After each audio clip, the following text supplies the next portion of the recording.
Daddy and the Monsters, written and read by Shan McFadden.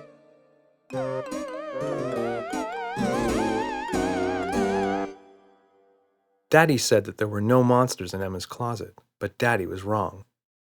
There were monsters in her closet, 2 in fact, and like most monsters, they were completely harmless. The 2 little monsters in Emma's closet were named Red and Buddy. Red was short and chubby and had long, wobbly eye stalks like a snail. Red worried a lot about his health and about global warming, but mostly he worried about being attacked by angry humans. His best friend Buddy was a skinny blue monster with 6 legs, poor eyesight, and awful breath. He was extremely lazy and liked to complain a lot, mostly about his sore back and about how messy children's closets were. Red and Buddy didn't want to hurt anyone, and even if they'd wanted to, they wouldn't have known how to do it. They didn't have sharp claws or particularly big teeth. Their only weapons were their odd appearance and their annoying personalities. And like most monsters, they had peculiar and unfortunate appetites. You see, the only things Red and Buddy liked to eat were small socks, broken toys, and little sweater buttons, which meant that they had to spend a lot of time sneaking around in children's rooms, foraging for food. And that's precisely why they were hiding in the closet this evening, waiting for the lights to go out so they could tiptoe around Emma's room in the dark in search of their dinner. "Oh, look, a broken yo-yo!" squealed Red, smacking his lips hungrily. Yo-yos were one of Red's favorite foods because the strings tickled his tummy on the way down. "Keep it down," said Buddy. "The kid isn't asleep yet." "That's ridiculous. It's almost 8 o'clock. Little girls need lots of rest. What's her father going to say?" asked Red. "I don't know. Why don't you ask him yourself?" said Buddy, peeking through the crack in the closet door. "He's sitting on her bed right now." "What, he is?" yelped Red, dropping his yo-yo. He looked frantically for a place to hide. "Quiet," hissed Buddy. "She's saying something." "But, Daddy, I know they're in there," yelled Emma, pointing at the closet door. "You're just being silly, honey," said Daddy. "There are no monsters in your closet. Now lie down and go to sleep." "But, Daddy, what if you're wrong?" "I'm never wrong. Now go to sleep." "But, Daddy, remember that time when you were driving me to dance class and we didn't have much gas in the car? But you said that you were sure that we wouldn't run out of gas." "Okay, I see your point. What would you like me to do?" "Go check, go check." "If I check, will you go to sleep?" "I promise," said Emma. "Okay then," said Daddy. "He's coming," whined Red. "Quick, hide, hide." "Not hard to find a hiding place in this messy closet. I can practically just sink into the clutter," complained Buddy, curling up in the back of the closet and burrowing into Emma's bathrobe. "Help, I'm stuck," called Red, who'd tried to crawl into the laundry hamper and had gotten stuck halfway in. His chubby little red legs flailed wildly in the air. "Maybe you shouldn't have eaten so many buttons." Buddy pulled on Red's ankles, tipping the hamper sideways. Red came spilling out. "Ah, hurry! Find me someplace to hide." "Relax," said Buddy. "He's just a dad. They aren't very bright, you know. Just stick a pair of pants over your head and he'll never notice." So Red grabbed a pair of sweatpants from Emma's overturned laundry basket and slipped them over his head. His trembling eye stalks peeked out through the end of the pant legs and blinked nervously. "Daddy, wait!" called Emma. "Yes?" said Daddy, sitting back down on Emma's bed. "What if they try to grab you? What if they're dangerous?" Don't worry about that. I'm quite dangerous myself." "You are not, Daddy." "Why, sure I am. All monsters are afraid of me." "How come?" asked Emma with a giggle. "Because of my superpowers," said Daddy, and he wiggled his eyebrows up and down as he said this. "Superpowers? Did he say superpowers?" stuttered Red. "What kind of superpowers? Oh, that sounds bad. That sounds really, really bad." "He's bluffing," said Buddy, stuffing a small yellow sock into his mouth. He chewed it up and swallowed with a gulp. "He's just a boring old dad. He doesn't have any superpowers." "You don't have any superpowers," said Emma. "Of course I do," said Daddy. "In fact, I'm the most super powerful daddy in the whole world." "Oh, yeah? Then where's your costume? Where's your cape? I don't wear it around all the time. Think of how dirty it would get. Well, how come I've never seen you use your superpowers? You know me, I hate to show off. Now let's see about those monsters. In the closet, Red had slipped his legs into a yellow sweatshirt and placed slippers over his eye stalks, so that he now looked less like a pile of dirty laundry and more like a child standing on its head. Nice disguise, Jelly Brain, Snickered Buddy. Even a dumb old dad would be able to spot you in there. Keep your voice down, hissed Red.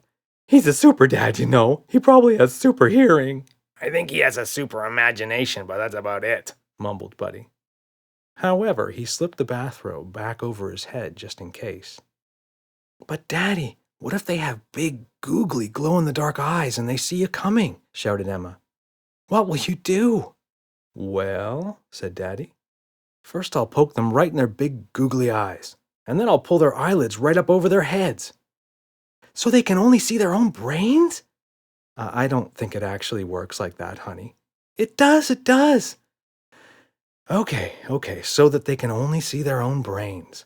And while they're stumbling around because they can't see, I'll use my super breath and blow them right out of the window.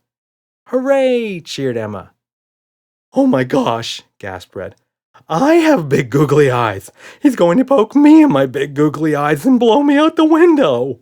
Nah, your eyes are more bulgy than googly, said Buddy. Don't patronize me. Bulgy's just another word for googly. Quick, find me some glasses. He wouldn't poke someone in the eyes if they were wearing glasses, would he? Oh gosh, I don't want to see my own brain. Daddy, wait, said Emma. What if they have long, spiky tails with sharp, jabby-looking things on the end?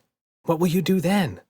Well, said Daddy, then I'll pick them up by their long, spiky tails and spin them around and around over my head until they're really dizzy. Then I'll throw them so far they'll land right in the middle of the sea, and everybody knows that monsters can't swim. Oh no, he knows that monsters can't swim, gasped Red. Speak for yourself, said Buddy. I can doggy paddle a little. Well, I can't. If he throws me into the middle of the ocean, I'll drown, or get eaten by sharks, or wash up on a desert island where I'll have to spend the rest of my life picking sand out of my skin flaps. Well, I don't have to worry. I don't even have a tail. Maybe he'll grab you by your ears, or your tongue, or by your big flabby butt. I don't have a flabby butt, sneered Buddy, looking behind himself with a worried expression. He was concerned to see that his butt was in fact quite flabby. Finally, he said, Maybe we should call Roger. Roger will know what to do in a situation like this. Oh yeah, said Red excitedly. Roger can teleport in and get us out of this mess. Buddy rubbed his hands together, closed his eyes, and said the magic words. Hangawa jambwa, wimbawa wambwa. And with a poof of smoke, a stout green monster with big yellow tusks appeared in the closet with them. Hello, fellas, said Roger in a deep, friendly voice. Doing a bit of late-night snacking, I see. What seems to be the trouble? Shh, said Red. Keep your voice down. Oi, what's that? Said Roger in a hushed tone. Is there some sort of danger? Yeah, it's the kid's father, said Buddy. Oh, it's just a father, is it? Chuckled Roger. No worries, lads. They aren't very bright creatures. This one's a super dad, warbled Red. Super dad, eh? You sure about this? Apparently so, replied Buddy. He looked a little embarrassed. He says he has superpowers. He's threatening to poke us in the eyes and pull our eyelids up over our heads. And make us look at our own brains, wheezed Red. I don't think it actually works that way, said Roger with disbelief. It does, insisted Red. And blow us out the window with his super breath and throw us into the sea, groaned Buddy. Well, said Roger, super dad or no super dad, he can't get away with intimidating people. Make you look at your own brains, you say? How barbaric. Do you think you can, teleport us out of here? Asked Buddy meekly. Sorry, boys, can't take passengers. But never fear, I won't leave you to face this peril on your own. I'll make sure you get out of here in one piece. And if this super dad bothers you, well, I'll just talk to a man-to-monster and make him see reason. After all, what harm have you two done? None, nothing really, said Red. Well, Red did eat all of the little girl's sweater buttons. Okay, said Roger, scratching his chin thoughtfully. And a bunch of her socks, Buddy added. Only 2, squealed Red. Or maybe 3 or 7. Oh, well, that's not so. Or 12, added Red quickly. Regardless, said Roger. buttons and socks are not worth anyone getting thrown into the sea over. It simply isn't civilized. My thoughts exactly, said Buddy. But Daddy, said Emma, what if the monsters have 2 big sharp teeth that could chop off your fingers with just 1 bite? Well, said Daddy, first I'd use my super strength to pull those 2 big teeth right out of their jaws, and then I'd replace the teeth with 2 big pieces of wiggly cooked macaroni. Daddy, you are a superhero, squealed Emma. Daddy smiled. Roger touched his 2 big tusks with a concerned expression on his face. Macaroni? Did he just say he was going to replace my teeth with macaroni? Well, it had better be gluten-free macaroni. I have a lot of problems with wheat, you know. Do you think he'd bother asking if I had any allergies before he yanked my teeth out and started sticking noodles in my mouth? He doesn't seem the courteous type, mumbled Buddy. Oh, I'm so stressed I just can't stop eating, whimpered Red. And with that, he stuffed another little pink sock into his mouth. Stop eating their clothes, scolded Buddy. You'll only make things worse. I can't help it, I'm a nervous eater, blubbered Red, his mouth full of sock. Daddy, if they still don't leave, would you fly around and around them in circles, super fast, until you created a tornado that would carry them far, far away? Asked Emma, bouncing up and down on her bed excitedly. Sure, I can do that, Daddy said. And would you tie up their arms and legs like a pretzel and then kick them all the way to Timbuktu? Well, that's pretty far away, but yeah, okay, sure. And would you squish them up into a little ball and then slam dunk them into a garbage can? Oh, yeah, most definitely. And would you burn them up with your heat vision? Yup, I sure would. And would you freeze them with your freeze vision? You bet I would. Would you kick them? Yup. Would you punch them? Yup. And would you poop on their heads? Pardon me? Would you poop on their heads? Repeated Emma with a smile.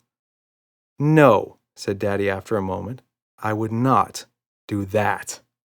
But why not, Daddy? Because it's disgusting, that's why. Plus, remember I have the heat vision and the tornado thing, right? But what if it was the only way? Emma cried. Then we would move to another house where there weren't any monsters, said Daddy. But what if they were going to eat us, and that was the only way you could save us? Wailed Emma. Emma, Daddy began. But Daddy, what if it was the only way? All right, said Daddy with a sigh. If it was the only way, then I would have to do it. Say it, squealed Emma. Fine. If it was the only way to save us, then I would poop on their heads. Red's mouth dropped open and a half-chewed, soggy pink sock hit the closet floor with a wet thump. His knees suddenly got very wobbly. He didn't just say what I think he said, did he? What a horrible, horrible man, grimaced Buddy, holding his queasy stomach. Roger's face had turned a greenish-gray color. His hand shook a bit as he reached up and wiped at a bit of sweat forming on his brow. Then he said quickly, Sorry, fellas, I'm afraid you're on your own. Gotta run. Good luck. And with a poof of smoke, he was gone. Now what are we gonna do? Shrieked Red. He was almost hysterical. I don't know, said Buddy. He was shivering with fright. Finally, he said, Put back whatever you took. But I ate everything I took, said Red. Everything you took but haven't eaten, I meant, said Buddy sharply. And then we'll make a run for it. Then Daddy smiled and said, But before I poked the monsters in the eyes or threw them in the sea, or pulled out their teeth or did anything to hurt or frighten those monsters in your closet, I would tell them this in a very, very serious voice. Monsters, get out of my little girl's room and never, ever, ever come back. Or you'll get your heads pooped on, yelled Emma. That's right, laughed Daddy. Oh, Daddy, you're my hero. I love you, said Emma, as she jumped into Daddy's arms and gave him a big hug and a kiss. And I love you too, said Daddy, and he gave her a big hug and kiss too. So, "Can I go and check for those monsters now?" Daddy asked. "Okay," said Emma, and she held his hand while he walked to the closet. Daddy opened the door and peeked inside. No monsters here. But wait a minute, what's this? When Emma and Daddy looked down, they saw a pile of sweater buttons, a broken yo-yo, and one gooey, wet, chewed-up pink sock. But there were absolutely no monsters in Emma's closet. The end.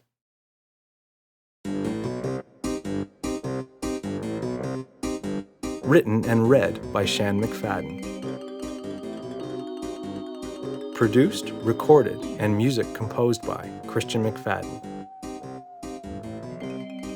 Recorded at the Obtuse Caboose Studios.